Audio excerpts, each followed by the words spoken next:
Mass మహారాజా రవితేజ హీరోగా నటించిన ఇరుముడి block buster టాక్తో భారీ వసూళ్లు రాబడుతూ దూసుకెళ్తోంది.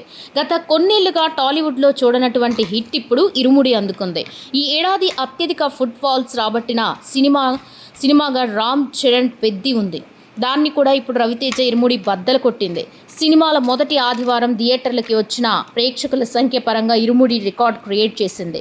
ఆన్లైన్ ట్రాక్ షోల ప్రకారం మొదటి ఆదివారం పెద్ది చిత్రం 9.47 లక్షల టికెట్లు అమ్ముడై టాప్ 1 ప్లేస్లో ఉండగా ఇరుముడి దాదాపు 11 లక్షల టికెట్లతో ఆ రికార్డుని బీట్ చేసింది. సూపర్ కంటెంట్కి తోడు మౌత్ టాక్ తోడవడంతో థియేటర్లో ఇరుముడి చూసేందుకు ప్రేక్షకులు ఆసక్తి చూపించారు. అయితే బాక్సాఫీస్ వసూళ్ల విషయానికి వచ్చేసరికి సీన్ రివర్స్ అయింది. 9,47,000 టికెట్ల అమ్మకాలపై పెద్ది ఏకంగా 20,50,00,000 రూపాయలు సాధించగా 11 లక్షల టికెట్లు అమ్ముడైనప్పటికీ ఇరుముడి 16,88,000 రూపాయలకే పరిమితమైంది. 16,88,00,000 రూపాయలకే పరిమితమైంది. ఎక్కువ మంది ఫుట్ ఫాల్స్ ఉన్నప్పటికీ సినిమా వసూళ్లలో పెద్ది ముందంజలో ఉండడానికి కారణం రెండిటి సగటు టికెట్ ధరల్లో ఉన్న భారీ వ్యత్యాసమే.